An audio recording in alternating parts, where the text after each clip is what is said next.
Alors, aujourd'hui, c'était une conférence à propos de l'idée de la civilisation chez Ibn Khaldoun à la lumière de Al-Muqaddima. Elle traite de l'idée majeure qui a été derrière la constitution des États, des pouvoirs et de la civilisation. Il a parlé surtout de l'asabiyya. Donc on a essayé d'expliciter et de démontrer comme quoi l'asabiyya il émane de la faculté animale. Et on a essayé de faire une démonstration selon la méthodologie qu'a présentée Ibn Khaldoun dans son livre Al-Muqaddima. On a aussi parlé de l'importance de la religion, comme a expliqué Ibn Khaldoun, que la religion, en plus de l'asabiyya, ils sont des catalyseurs pour la formation des États.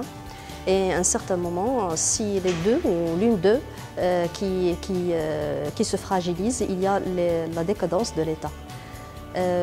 Il trouve que c'est un État qui a poussé ou bien qui s'est développé par al-asabiyya, il va se fragiliser si l'asabiyya se fragilise.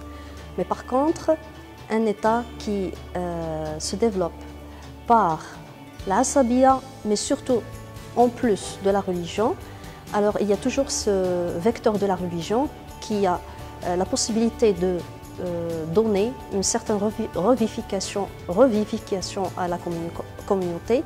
Donc la communauté, elle peut continuer à exister, mais à condition de renforcer cet élément de la religion.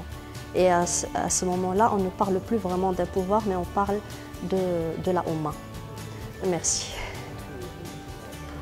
Alors, nous savons tous que le terme civilisation est compris de part et d'autre, chez l'un et chez l'autre, d'une manière complètement différente. Mais cette fois-ci à partir d'une référence presque universelle, qui est la personnalité de Abdelrahman Ibn Khaldoun.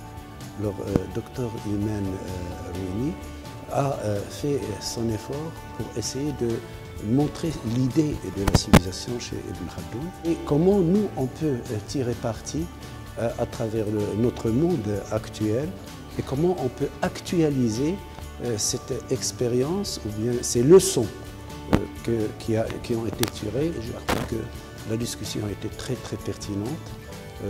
J'étais très content de l'assistance parce qu'ils étaient vraiment de niveau très important qui a enrichi le débat et je vous remercie.